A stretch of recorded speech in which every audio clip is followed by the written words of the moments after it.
अस्सलामुअलैकुम class. Today we talk about job analysis method और techniques. Job analysis किस तरह से होता है, उसके लिए कौन कौन सी टेक्निक्स यूज़ होती हैं, उसको हम डिस्कस करेंगे।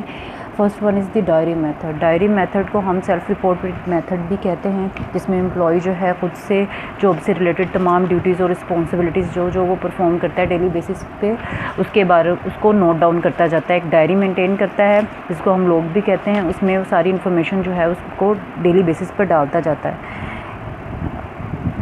Diary method record daily duties by employ themselves every day along with amount of time to perform each duty. ठीक है, इसमें वो डेली ड्यूटीज़ को लिखता है, उसको परफॉर्म करने के लिए उसका कितना टाइम लगा, टाइम कंज्यूम हुआ, ये सारी की सारी चीज़ें जो है वो नोट डाउन करता रहता है। ये क्या है, ये बेसिक एक प्रोवाइड कर देती हैं कि एम्प्लॉय की जॉब से रिलेटेड कौन कौन सी ड्यूटीज़ और टास्क बनते हैं और कौन कौन से एसेंशियल स्किल्स रिक्वायर्ड हैं उसको परफॉर्म करने के लिए। डायरी मेथड एक बहुत ही सिंपल मेथड है। ये आप कह सकते हो कि इनएक्सपेंसिव है या चीप, इन अ सेंस कि सस्ता मेथड है। इसमें आपको कोई भी एक्सपर्ट हायर नहीं करना पड़ता। उसकी जॉब को एनालाइज करने के लिए, उसको ऑब्जर्व करने के लिए एम्प्लॉय खुद इटसेल्फ जो है वो रिपोर्ट करता है। अब हम एक एग्जांपल ले लेते हैं। एक लेक्चरर है यूनिवर्सिटी में या कॉलेज में, उसकी डेली की अपना एक टाइम टेबल बनाता है, अपनी डेली की ड्यूटीज़ और रिस्पॉन्सिबिलिटीज़ उसमें लिखता है, कौन से सब्जेक्ट्स वो टीच कर रहा है, कौन सी क्लास को पढ़ा रहा है, ठीक है, कौन सी डेट में उसको कौन कौन से लेक्चर्स लेने हैं, उसका टाइम ड्यूरेशन क्या होगा, ये सारी चीज़ें जो है वो डेली बेसिस पे अपनी रिकॉर्ड कर लेता है। ठीक है, तो ये मेथड जो है इसको हम डायरी मेथड कहते हैं। ये एक इनएक्सपेंसिव मेथड तो है, लेकिन ये बहुत रिलायबल इंफॉर्मेशन का सोर्स नहीं है, क्योंकि इसमें एम्प्लॉय जो है खुद रिपोर्टिंग कर रहा होता है। तो सम टाइम जो है वो आप ऑथेंटिक इन्फॉर्मेशन इसमें नहीं होती है।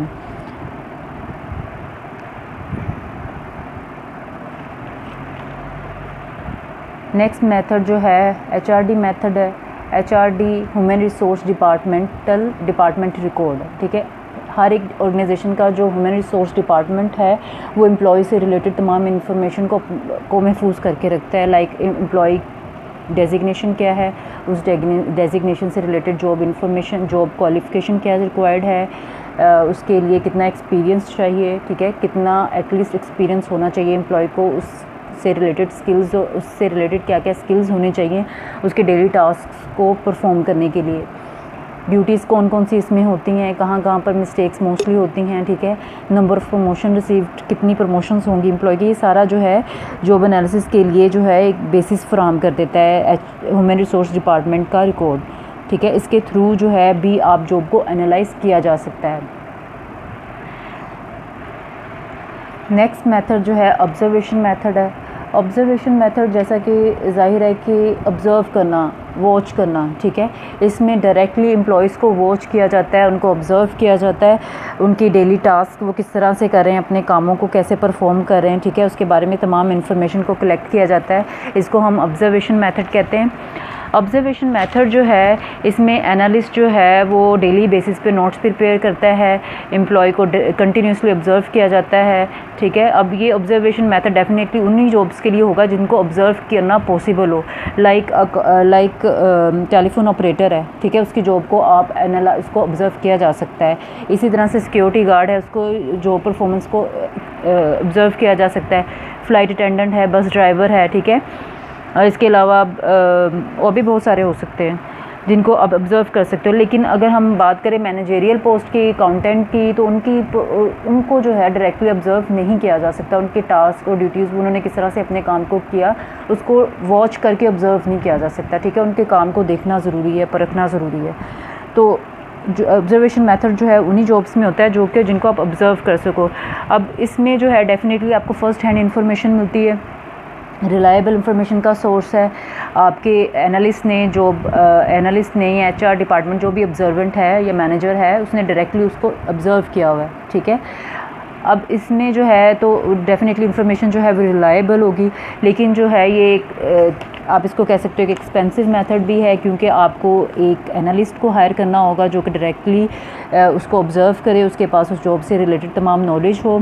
ठीक है, तो उसके टाइम कंज्यूमिंग भी आप कह सकते हो कि आपको एम्प्लॉय को हर टाइम वॉच करना है। ठीक है, उसको आपके ऑब्जर्वेंट को हर टाइम एम्प्लॉय को वॉच करना है। सम टाइम इसमें बायसनेस भी आ जाती है। ठीक है, और सम टाइम जो है आपका एम्प्लॉय जो है वो ऑब्जर्वेंट से की प्रेजेंस से जो है वो उसके लिए प्रॉब्लमेटिक भी हो सकती है, वो उसकी जॉब परफॉर्मेंस को भी इफ़ेक्ट कर सकती है। Next method is technical conference method. Technical conference method involves qualified people collaborating to provide information about a specific job. Select subject matter expert for the technical conference method of a job analysis. Outline the knowledge and skill set required for the job. अच्छा जी, अब ये जो method है इसमें experts, job analyst और individual जो कि उस जॉब से रिलेटेड इन्फॉर्मेशन रखते हैं, उसमें आपका ह्यूमन रिसोर्स डिपार्टमेंट का मैनेजर भी हो सकता है, ठीक है। वो सारे बैठकर जो है उस जॉब से रिलेटेड क्या क्या टास्क हैं, ड्यूटीज़ हैं, उसको ऑब्ज़र्व करते हैं, उसको एनालाइज करते हैं, ठीक है।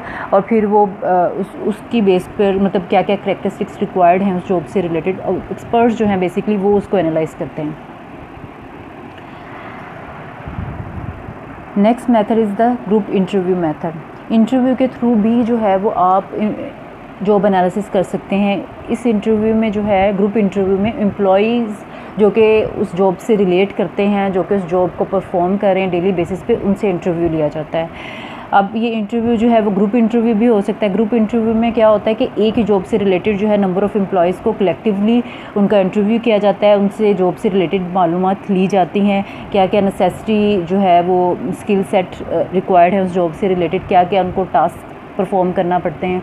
अब ये जो ग्रुप इंटरव्यू है ये स्ट्रक्चर्ड भी हो सकते हैं, ये अनस्ट्रक्चर्ड भी हो सकते हैं और सेमी स्ट्रक्चर्ड भी हो सकते हैं, डिपेंड करता है नीड पे, रिक्वायरमेंट पे। इसी तरह से इंडिविजुअल इंटरव्यू मेथड है। इंडिविजुअल इंटरव्यू मेथड में लास्ट जो था वो ग्रुप में था, उसमें बहुत सारे एम्प्लॉयज़ को इकट्ठा ही इंटरव्यू कर लिया जाता है, लेकिन इंडिविजुअल इंटरव्यू मेथड में 1 बाय 1 एम्प्लॉयज़ को इंटरव्यू किया जाता है, ठीक है।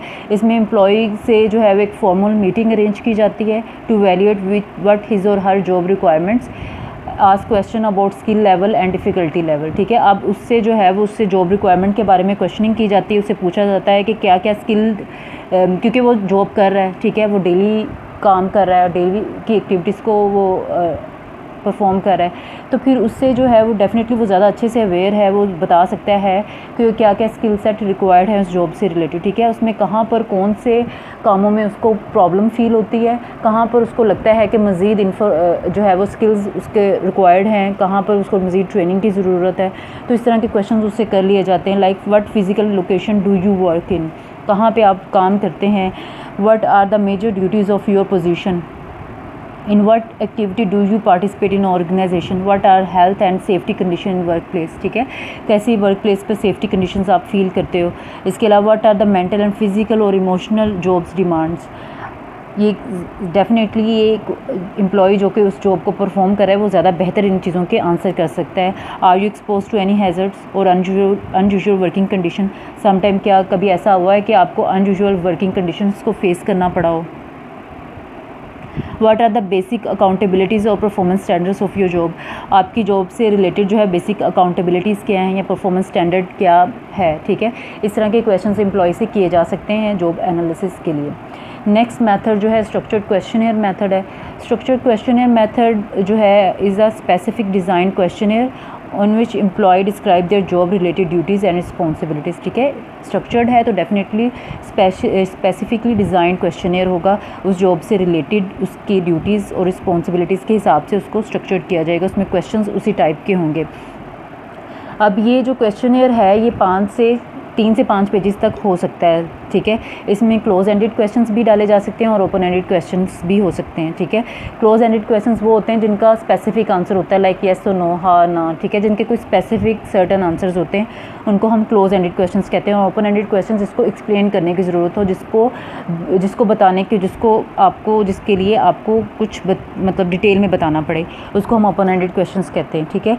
अब ये सारे के सारे क्वेश्चंस जो हैं ये इस टेक्निक में वो जॉब से रिलेटेड इन्फॉर्मेशन के लिए ही होते हैं, लाइक आपका जॉब टाइटल क्या है, स्टेटस क्या है, जॉब डिपार्टमेंट कौन सा है, कितने घंटे आप काम करते हैं, ठीक है, आपका नाम, एनालिस्ट का नाम, ये सारा होगा, ठीक है। इसके अलावा जॉब के ओवरऑल पर्पसेस क्या हैं, कौन कौन सी ड्यूटीज़, रिस्पॉन्सिबिलिटीज़ और टास्क आप एम्प्लॉय को डेली फेस करना पड़ते हैं या एम्प्लॉय डेली जो है वो उसको करता है, ठीक है। इसके अलावा उस एम्प्लॉय की क्वालिफ़िकेशन क्या है, एजुकेशन क्या है, कितना एक्सपीरियंस है उसके पास, ठीक है, ये हो सकता है क्वेश्चन एक है उसमें, ठीक है। इन्वायरमेंटल कंडीशंस के बारे में क्वेश्चन हो सकता है, हेल्थ और सेफ्टी के बारे में क्वेश्चन हो सकता है। इसके अलावा डेली बेसिस पर कौन कौन से मशीन, टूल और इक्विपमेंट और स्किल्स वो जो है वो उसको रिक्वायर्ड होते हैं उस जॉब को फुलफ़िल करने के लिए। इसके अलावा उसकी पर्सनल ट्रेड्स, उसकी पर्सनैलिटी से रिलेटेड भी क्वेश्चंस हो सकते हैं उसमें, ठीक है।